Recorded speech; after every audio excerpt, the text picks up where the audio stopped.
Sir, जनपद सिद्धार्थनगर में कहार जाति के लोग जो पिछड़ी जाति से बिलोंग करते हैं और ये लोग फर्जी जाति प्रमाण पत्र बना करके अनुसूचित जनजाति का लाभ लेना चाहते हैं। इस संबंध में सर आपसे जानना चाहते हैं कि इस तरह के लोगों के ऊपर कार्रवाई होगी और जो जाति प्रमाण। देखिए, हमारा शासन का आदेश है 2021 का, उस आदेश के क्रम पे हमको 1323, 1324, फिर 1353, 1354 और 1359 फसली कतौनी का हमको अवलोकन करना आवश्यकता है। जिनके पास भूमि है और जिनके पास भूमि नहीं है उनका जो परिवार का नकल और आसपास निर्विवाद परिवारों से पूछताछ करना और टीसी का अवलोकन करना, इसके बेसिस पे हम लोगों को जाति अनुसूचित जनजाति प्रमाण पत्र निर्गत करना।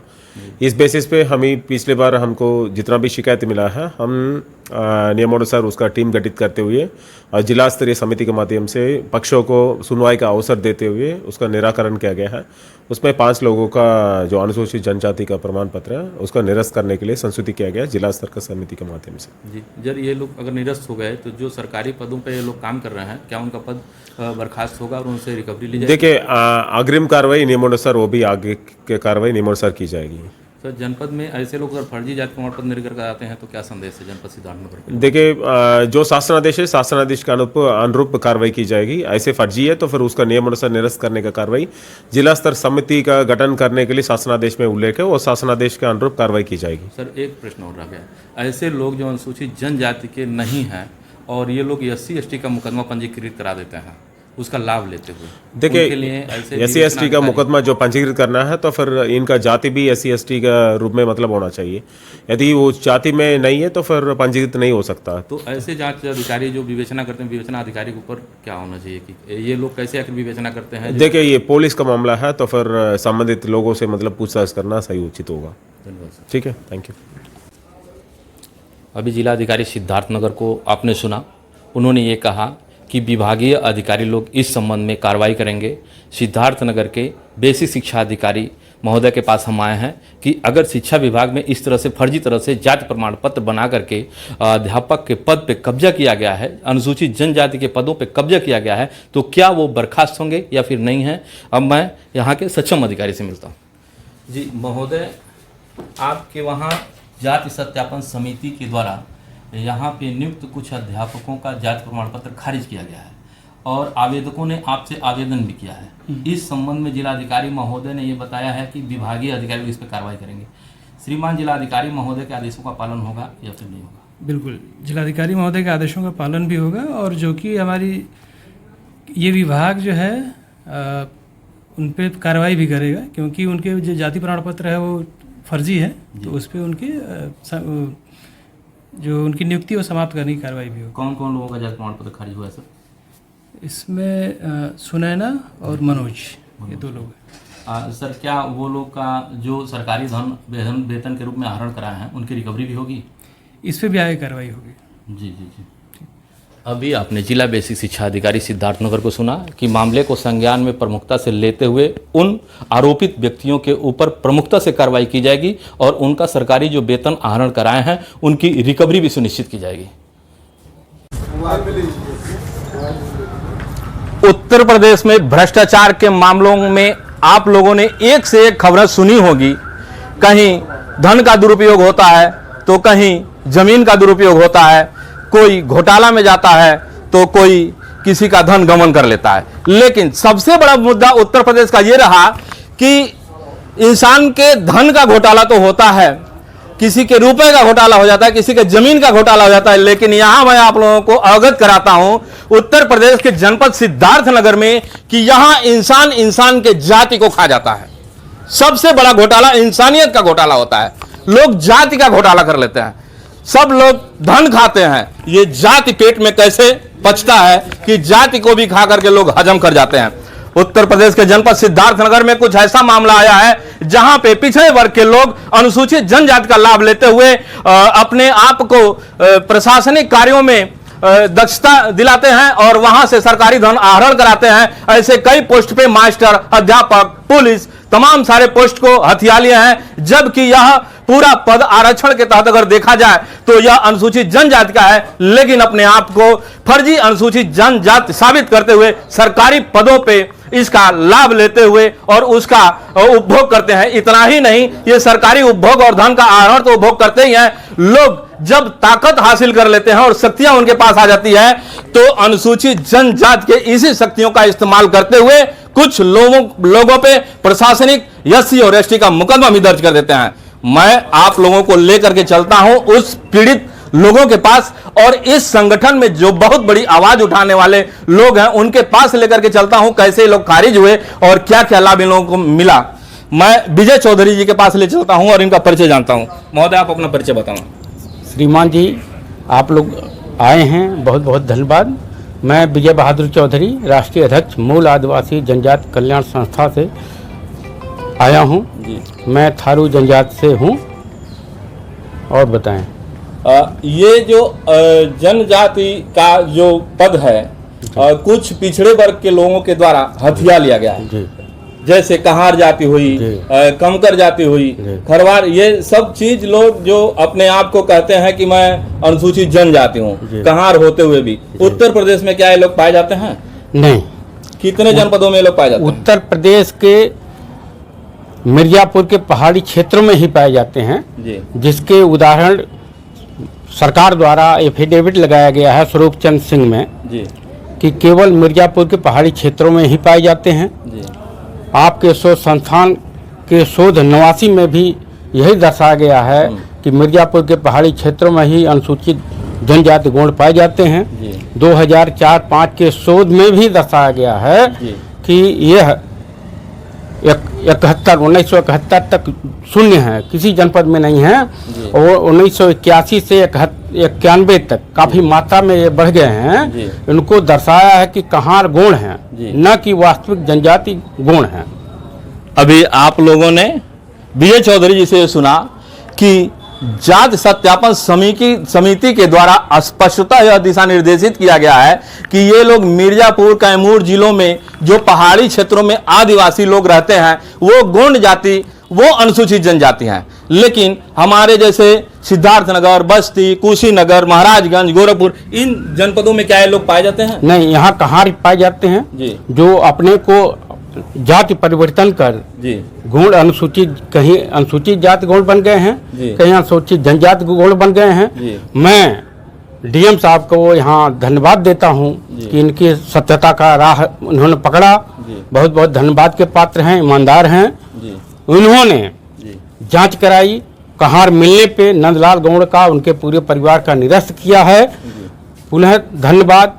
मैं डीएम साहब से, प्रशासन से, शासन से पूछना चाहता हूँ, मांग करता हूँ कि कहार जाति कहाँ चली गई, गौड़ जाति कहाँ से आ गई? रहस्यात्मक विषय। अगर ये कैमूर जिले से पलायन किए तो पलायनवादिता का कोई न कोई सर्टिफिकेट इनका होगा। जो यहाँ के रहने वाले कहार लोग अपने आप को गौड़ बताते हैं उसको सत्यापित नहीं कर पाते हैं कि क्या ये कैमूर जिले से आए हुए हैं, और उस जब पहाड़ी क्षेत्रों से नहीं आए हैं तो यहाँ पे रहने वाले जो कहार जाति हैं ये जबरदस्ती अपने आप को गोंड बताते हैं, उस अनुसूचित जनजाति का लाभ लेते हैं, उनके अधिकारों के ऊपर ये सीधा डाका डालते हैं। इसी संबंध में एक पीड़ित यहाँ के हैं, बाबू साहब हैं, जनपद सिद्धार्थनगर के।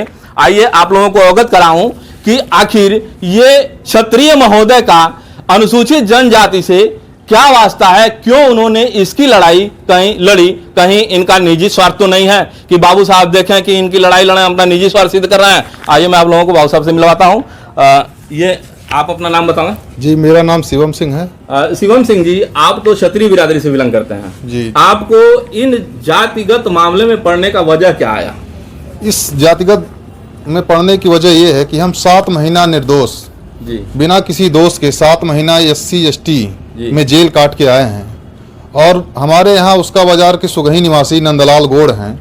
देखिए, यहाँ पे अभी पीड़ित के द्वारा ये बताया गया कि ये जाति सिर्फ सरकारी पदों पे डाका ही नहीं डालती, सिर्फ अनुसूचित जनजाति के जाति को नहीं खा जाती, बल्कि संभ्रांत व्यक्तियों के ऊपर प्रशासनिक मुकदमा लिखवाने का भी काम करती है। और ऐसे समाज के संभ्रांत व्यक्ति इज्जत बेइज्जत होकर के अपने आप को किसी प्रताड़ना, इनके प्रकोप का प्रताड़ना झेलते हुए सरकार के न्यायालयों का चक्कर काटते हैं। उसका जीता जागता ये शिवम सिंह एक प्रमाण है, जो आप बीती स्वयं बताएंगे कि 7 महीना जेल में भी रहे।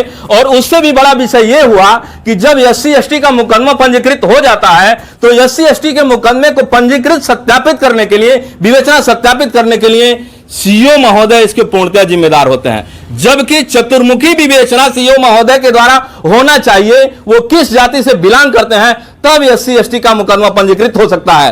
कहीं संदेह के घेरे में सीओ महोदय भी आते हैं कि क्या उन्होंने इस ऐसे जातियों का जात सत्यापन समिति और जातिगत मामला नहीं देखा, जो आंख बंद करके ऐसे विवेचना में रिपोर्ट लगाते हैं और उनके रिपोर्ट के द्वारा उच्चाधिकारियों के द्वारा खारिज कर दिया जाता है। शिवम सिंह से मिलते हैं, आप बीती क्या है और कितना दिन ये जेल के अंदर रहे हैं? 7 महीने जेल काटे हैं निर्दोष, जबकि वो व्यक्ति कहार जात का है, नंदलाल गौड़ सुगही का निवासी है जी। उसके पूरे परिवार का जात प्रमाण पत्र DM साहब द्वारा निरस्त कर दिया गया है जी। और हम जिलाधिकारी महोदय से मांग करते हैं कि तत्काल उसके ऊपर मुकदमा पंजीकृत कराएं और ऐसे व्यक्ति के खिलाफ कार्रवाई हो और वो जेल जाए। इसमें एक रहस्यात्मक विषय और आया। शिवम सिंह ने यह बताया कि उनके परिवार के अंतर्गत इस जाति का लाभ लेते हुए 4 से 5 लोग सरकारी कर्मचारी अधिकारी पदों पे अनुसूचित जनजाति के पदों का लाभ ले रहे हैं और उन सब का खारिज हो गया। कौन कौन उनके परिवार में सरकारी पदों का लाभ ले रहे हैं, जो सरकारी धन आहरण कराते हैं? मनोज पुत्र नंदलाल हैं, उनके बेटे हैं जो कि सरकारी मास्टर हैं जी। जितेंद्र हैं नंदलाल के लड़के, जो कि वर्तमान में सिपाही पोस्ट हैं, गोरखपुर में नौकरी कर रहे हैं जनजाति के सर्टिफिकेट पे। और उनकी पुत्र बहू हैं सुनैना जी। सुनैना नाम है, वो भी सरकारी शिक्षक हैं जी। हम मांग करते हैं सरकार से सारे नौकरी को बर्खास्त करके और उनसे रिकवरी कराया जाए और उनको जेल भेजा जाए। इनकी इंसानियत भी इनके आड़े नहीं आती है। धन तो खाते हैं, जमीन भी खा जाते हैं, लेकिन आज इंसान का जात भी खा जाता है। क्यों? सरकार के उसी अधिकारी कर्मचारियों के द्वारा इनके जाति प्रमाण पत्र निर्गत किए जाते हैं, जबकि उच्चाधिकारी और शासन के द्वारा बाकायदा खारिज भी किया जाता है। क्यों उस अधिकारी और कर्मचारियों के ऊपर मुकदमा पंजीकृत नहीं होना चाहिए जो ऐसे लोगों को जाति प्रमाण पत्र निर्गत करते हैं? और इसमें आपको डीपली बात बताते हैं, अभी अभी यहां पे उपस्थित सिद्धार्थ नगर के लोगों के द्वारा बताया गया कि यह नंदलाल गौड़ एक इस जाति पे काम करने वाले एक मास्टरमाइंड आदमी है। यहाँ के लोगों ने मुझे ये बताया कि ये बाहर से बच्चों को, उनके पिता को उठा करके लाते हैं और यहाँ किसी न किसी परिवार के सदस्यों में घुसेड़ करके उनका अनुसूचित जनजाति का सर्टिफिकेट बनाते हैं और वो जहाँ कहीं भी हैं वो अपना सरकारी पदों का लाभ लेते हैं। ऐसे कितने लोग हैं? आपका क्या नाम है? इंद्र प्रसाद। इंद्र प्रसाद जी। इंद्र प्रसाद जी, यहाँ के लोगों से मुझे मालूम पड़ा कि ये जातिगत मामले में नंदलाल गौड़ जो हैं एक मास्टरमाइंड के तहत काम करते हैं। बाहर से लोगों को ला करके यहाँ जात प्रमाण पत्र नहीं। कौन ऐसे लोग हैं, क्या आप जानते हैं उस विषय में? अब इन लोगों को तो फिलहाल नहीं जानते हैं, लेकिन तमाम ऐसे लोग यहाँ आते हैं इनके वहाँ जिनको हम लोग जानते पहचानते ही नहीं है। आते हैं, बराबर आते रहते हैं, जाते रहते हैं। हाँ। और ये तमाम इनका एक संगठन है, उस संगठन के माध्यम से चाहे जिसको यह SC/ST लगाने की धमकी देते हैं और अपना मनमानी बात जो है मनवा लेते हैं जी। दबाते हैं। अगल बगल के लोगों को जमीन, हमारा ही जमीन है बगल में, हमारे ही जमीन में जो है इन्होंने एक फर्जी मुकदमा दाखिल कर दिया दीवानी। अच्छा। कि इसमें हमारा जो है, जो हम जमीन खरीदे, मकान बनाए हैं, 12 फुट चौड़ा छोड़ करके तब हम मकान बनाए हैं जी। हमसे इन्होंने कहा कि यह जमीन हमको दे दो तुम। तो हमने कहा हमको बेचना नहीं है। क्या नहीं बेचना है तो हमारा इसमें निकलता है, हम मुकदमा करेंगे। और मुकदमा दाखिल करवा के क्या वो धमकी देते थे SC/ST लगवाने का? SC/ST की बहुत धमकी दिए, हम उनसे बच के रहते हैं, वहाँ जल्दी जाते ही नहीं हैं। लोगों के विषय में डर पैदा करने वाला यह व्यक्ति SC/ST का, ये SC/ST मुकदमा कराने का मास्टरमाइंड टाइप यह व्यक्ति है, जो लोगों को SC/ST मुकदमा करा देने के लिए धमकाते हैं। जानना चाहते हैं हम आपसे, क्या नाम है आपका? शुभम सिंह। शुभम सिंह जी, ये बताइए कि नंदलाल गौड़ जी, जो अभी उनका जात प्रमाण पत्र खारिज हो गया और सरकारी मास्टर भी रहे हैं, यहाँ के लोग बता रहे हैं कि SC/ST मुकदमे का वो धमकी देते हैं। ऐसे कितने लोग हैं जो बाहर से वो बुला करके जात प्रमाण पत्र बनाते हैं और कितने लोग मुकदमा? ऐसे तो ग्राम सोगही में बहुत सारे लोग हैं अभी एक रामनिवास दुबे जी हैं 2016 में उन्होंने भी जाति प्रमाण पत्र निरस्त करवाने के लिए प्रार्थना पत्र दिया था जी। समाज कल्याण को। अच्छा, तो दुबे जी को भी ये SC/ST में मुकदमा फंसाना चाह रहे थे क्या? इन्होंने फंसा के बकायदे उनको समझौता करवाया और उसको स्थगित करवा दिया। अच्छा अच्छा। ये और हमारे भाई द्वारा भी ऐसा ही इन्होंने चाहा कि SC/ST का मुकदमा करवाएंगे, बाद में जो कहेंगे वो मनमानी तरीके से करेंगे। अच्छा। भाई साहब हमारे नहीं माने, उन्होंने जेल काटा, उसके बाद जेल काटने के बाद आए और कार्रवाई फिर से शुरू प्रक्रिया करवाएं और माननीय DM साहब की अध्यक्षता में निरस्त हुआ। DM साहब को बहुत बहुत धन्यवाद एवं बताइए। शिवम सिंह जी 7 महीना जेल काटे, जो फर्जी मुकदमा सारेआम साबित हो गया।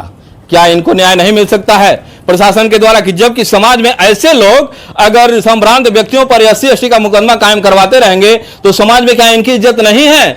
सरकार क्या इनकी बात नहीं सुने? आखिर क्यों CO महोदय SC/ST का विवेचना सत्यापित कर दिए बगैर जाति प्रमाण पत्र सत्यापित किए?